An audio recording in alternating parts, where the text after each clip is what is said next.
Souls Convoy. Today we're taking a look at Newage H66S, which is their version of Smallfoot. It comes in a 2-pack with, I think, an absolute nobody that's a reference to Shatterglass Swerve. I'm not taking a look at that. I don't really care. Looks nice. Looks like a Constructicon, I guess. This is, again, Smallfoot, one of the GoBots that was taken and turned into, or I guess disguised as a Transformer during some e-hobby lore, and is a usual Gears retool. So this is on loan to me from Quisis. Thank you for letting me take a look at this. And this is the final Newage Minibot 2-pack, I think. Hopefully. I beg of you. Anyways, starting off the figure, the shades of orange and the red look really nice together. The white paint for the face is really cool. I love the way the visor works. She has like this orange painted visor that feels almost translucent, but it's really just well done orange paint over yellow paint for the eyes. So that all looks really good. Unfortunately, for some reason, they sculpted her face in a very, I don't know, man. I don't know what they were thinking. It just looks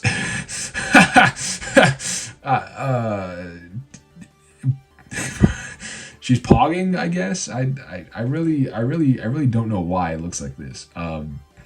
It is very distracting in hand, actually. It's minuscule. Like, here's my thumb, right? So you can see that her face is like incredibly small, but despite that, it somehow still managed to be distracting in person because it's like an actually like well sculpted pog. I don't know why. I really don't know why. For the most part, it looks pretty clean. I think there are some issues with like matching the paint to the plastic or the orange paint over the red paint, and there's some like parts that have like, it's not on this leg. There are some parts with like overspray and underspray, as you can see right here. This is basically fresh out of the box. The Shatterglass Swerve has a chip. I haven't even touched it. It has a chip in its fender already. I don't know what's going on with the paint with these guys. It seems a bit below Newage standard, in my opinion. But this is like not really a major part. They could have just left this unpainted, to be honest, but they did anyways. So yeah, I mean that's a look at aesthetically. I'm not really vibing with that, but for the most part, it looks okay. It is pretty clean. Whoopsie daisy. Sorry about that. It is pretty clean, I will say. There's no like huge kibble issues. These wheels are unfortunately, sadly fake, and those are also not painted the greatest. The yellow's already peeking through. So let's take a look at articulation. The head can swivel because the weird head design. You know, the head can only swivel so much. And then it can look up because there's a hinge right here, but only when it's looking forward. It cannot look up when it's looking sideways that much. If you want to get the full range looking up, you have to be forward, and it cannot look down. For some reason, they didn't retool the chest, so it maintains Gears' stupid chest gimmick, or his great chest gimmick, I guess. But unfortunately, this doesn't tab in, so her chest is constantly moving, which is infuriating. The shoulders are on ball joints. They get you... Is this because of the sculpt of the wheel? You kind of have to mess with this joint right here, but they don't really get you out to 90. If you have the shoulder all the way up, they only get you out to there. That's kind of really disappointing, actually. And if you try to pull it out further, it just disengages the entire chest, which is not great. You have a universal at the shoulder, though, so you can get all the way around, thankfully. You have a single jointed elbow that goes past 90, which is nice. You also have a bicep swivel at the elbow, which is unrestricted. She has wrist swivels at this size, which is crazy. I don't think most people understand how small she is. She's smaller than some Doctor Wu figures, like the Micromasters. So it's pretty impressive for this scale, honestly. In terms of the waist, you have an unrestricted waist swivel, which is awesome. You have an ab crunch, which is pretty awesome. I don't know if moving the thing up... The ab crunch tends to knock the chest plate out of position. Let me see if you can actually get unlimited range if you move up the chest plate and then move it down, but it looks terrible. So, you know, up to you. The hips are a problem because they are incredibly tight, like very tight, as in like not very many Newage figures are ever this tight, and it really makes it a pain because they're also pretty vital for transformation. So lining everything up is really annoying. She has complete outward movement, which is great. And they can go 90 degrees forward and back, by the way. So almost 90 back and then 90 forward. Really painful to use. This thigh plastic, I didn't mention it, but it's this weird swirly dark gray. It just looks bad. I don't know why they chose that. They could have used like a silver paint on this. They painted everything else anyways, or like just like a different color of gray. You have a thigh swivel right here. You have a single jointed knee that gets you 90 degrees. Now you can untab this and have a double jointed knee, but it also looks horrendous and it looks terrible. So keep that in mind. I don't really like using it. It looks really bad. The ankles, if anyone has ever handled XTB breakdown, they work the same way. There's a hinge here, there's a hinge here. So you can shift them out to get the full range. But if you want like, you know, them to be normal like this, they get less range. But if you want them shifted out, they can get more range. And it also allows you to get some inwards range as well. So the ankles are fine, I guess. That's it for articulation. Now to take a look at their accessory. Oh my god, sorry. She's like ungodly small, so it is kind of messing up with my setup. Again, gimmick, the chest can open. I already showed it to you. There's no painted detail underneath, so it's kind of pointless. In terms of accessories, she only comes with two. One is this generic black plastic blaster that she can hold, and that works fine. There we go. And then the other accessory is this little thingy. I don't know what it is. It's like a thing from an episode that Gears uses. It can replace one of her hands. And yes, she does have interchangeable hands. She's the first 2-pack mini-bot to have interchangeable hands, except she has no alternate hands. She has this little thing that serves no purpose. In fact, she can actually, this isn't her accessory, but she can actually use the alternate hands that came with the Huffer mold.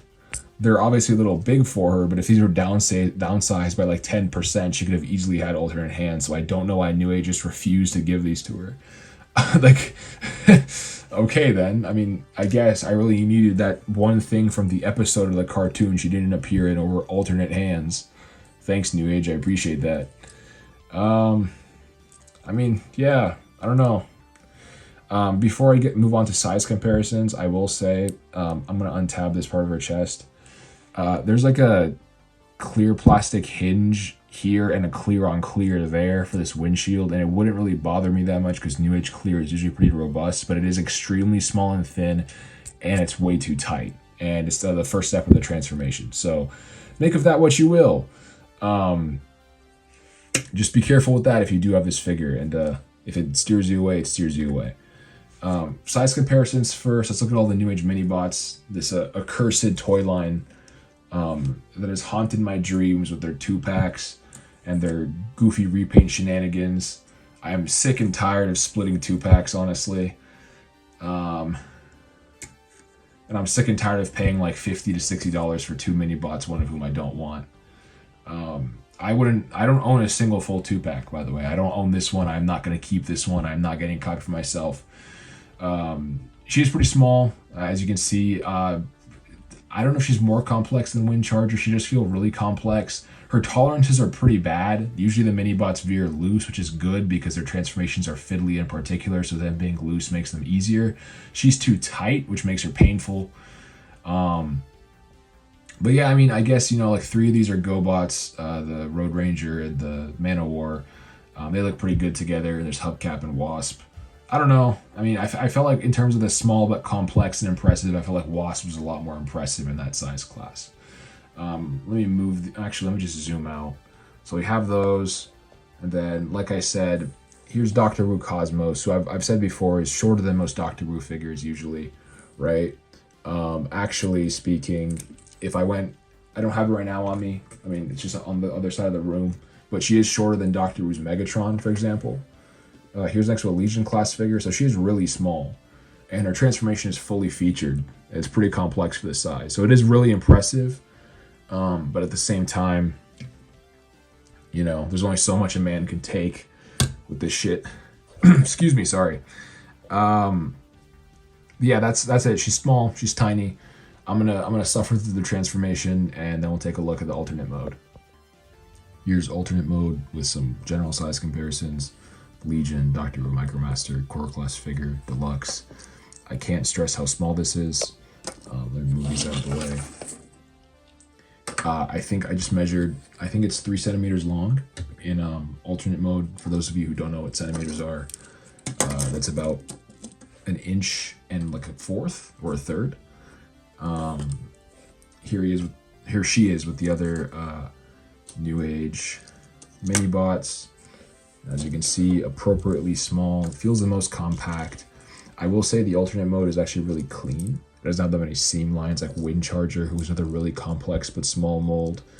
And I feel like it cleans up a lot better in robot mode than this one did.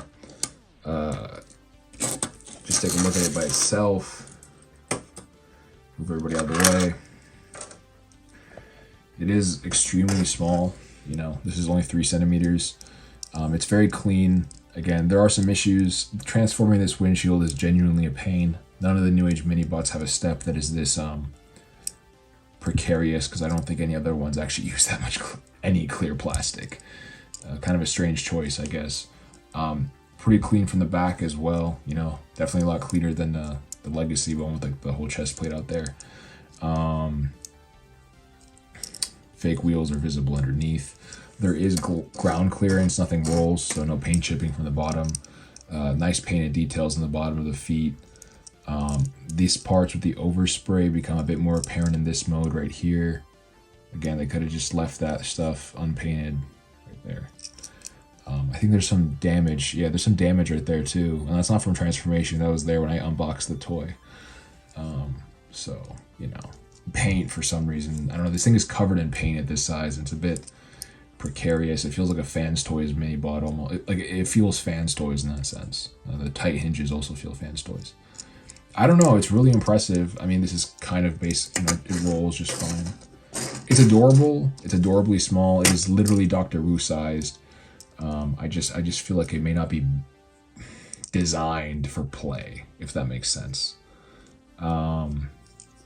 That's basically my final thoughts. Moving on there, you know, this thing is really impressive. I don't think I can stress how hard it is to make something this small and this articulated while also maintaining like a adherence to a design that may not be exactly in your favor, such as like, you know, the Toon Gears design. You can say whether or not it's like a good thing, because obviously this is a retool of a Toon heavy toy. The alt mode is genuinely really nice. It's super small and it's adorable. The transformation is like, it would be really fun. I think if they just made that part with the windshield like designed a bit differently and not clear plastic, you know, like, I'm not scared of it being clear plastic, but it's just so small and the hinges are just so small and it's too tight. You know, I feel if that was tolerance better and if the hips were tolerance better, it would be a lot more enjoyable. As it is, unfortunately, this thing has like that textbook third party, and I guess some Hasbro toys have it too now, where you kind of have to like, actually Hasbro toys had it since Revenge of the Fallen. You kind of have to massage the toy into place during the transformation for the final step, especially going to alt mode. And that was something that Newage historically, like, I really noticed they have put a market effort into avoiding. I don't feel like any of their toys ever had that issue for me personally. And I've handled nearly every Newage mold. I think like there's a few here and there depending on tolerances, but for the most part, they do a pretty damn good job of avoiding it. Not many companies are this consistent about not having to, like, you know, squeeze and finagle a figure into place because the tolerances aren't up to par. They're usually good about that. If they weren't here, and on a thing this small and this complex, and I'm not going to say it's fragile, but, you know, it is really small. It feels pretty bad. Overall, proceed with caution. It is really impressive if you're into it. However, again, this is a $58 2-pack. I could not care less about the other one. I don't know, you want both. I mean, good for you. But this is not like a figure that's like, oh, well, if a 2-pack is $60, that means like each one is at least $35 to $40 by itself. This is not a $35 toy. Stop huffing the copium. This is like the $25 to $30 max. This 2-pack, these 2-packs all should have been like $40 to $45, $50 at most. The fact that we're like on average $53, $55 now is just bullshit. Like the value has gotten worse every time, and there's always some like bullshit second repaint nobody wants, and splitting and all this, and it's just a terrible customer experience for the most part. Like if you're into both, like you're not gonna feel that. You're gonna be like, well, it was great for me, and like sure, that's fine. But there's a lot of people rightfully complaining about this stuff, and I'm not even gonna get into like Smallfoot's actual issues with the weird ass face. I could forgive a lot of things if the head sculpt was locked in. You know, I can forgive a lot of things if the head sculpt is locked in, and they did the exact opposite. They like assassinated any chance this toy had of like actually sticking with me, because it's just unbearable. It's like a gag. If you're into that, if you're into like really stupid faces, then yeah, I mean, it is funny. It is funny if you look at it once. I don't want to own it. I don't know, man. I don't know. I'm not trying to rag on this. I'm not ragging on this. It is really impressive. It has a lot of merit. It's a very cool figure. I just wish it was done differently in some ways. And I just wish it was not part of a $60 2-pack. If I could buy this by itself for like $28, I would be much more happy with my purchase. It's not even my purchase. I'm not keeping this. I'm not owning it. I didn't pay for this. You know, somebody else bought this. I'm reviewing it and I'm shipping it to them. You know, so it's not even my purchase. And I still feel whack about the price. You know? But yeah, this should be the last Newage Minibot review on this channel. Hopefully, I pray, you know, I mean, it is like the holy month Ramadan. I can just give one prayer that we don't have to deal with this 2-pack bullshit ever again. I am sure they will do it again, even by next year, maybe. But yeah, all right. Hope you all stay safe. Hope you all stay blessed. Just have a great week, guys. Souls Convoy. Peace out.